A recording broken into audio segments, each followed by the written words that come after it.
Te Kurani nuk trashëgohet me kati. Kanë thonë e keqja din 7 shok të kap.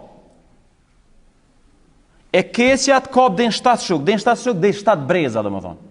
Llogarit në tash. Mu du të më ndodh një keqe se 4 gjyshi jema, 5 gjyshi ka buni faj atje, mu du të më mëzon e keqja bab gjyshit tem.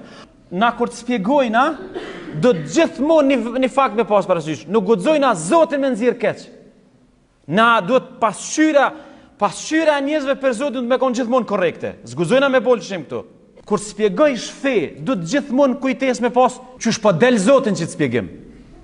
Kur thu ti 7 shok në zanë e keqja, i bjen që ti po krijon një imazh për një Zot pa drejt. Apo kuptoni? Që shumë është e bushme kjo. Zoti jo nuk është kështu burra. Zoti jo në ndryshe këtë. Zoti jo thot asnjë njeri nuk e bart me katin e tjetrit. Secili i bën gjunat e veta. Secili është përgjegjës për vetveten e tij. Deri në moshën madhore, na jena përgjegjës për fëmijët. Qatë minutë që t'hen moshën madhore, ai fillon me kon përgjegjës për veten e tij. Mund më konsultu me ne dhe këtë në rregull. Megjithatë ai mon përgjegjësi për veprimet e tij. Domethënë, e mira e fesë tonë që feja jonë është e prene, strashigohet gjunahi. Domethënë, për mu fal gjunahi Ademit dikush u dash mu bë kurban.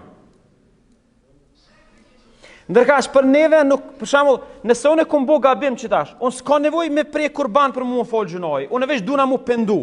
Çka do të thonë pendimi për neve? Pendimi për neve është me lan të keqen edhe me çast mirës. Që kjo është pendimi për neve.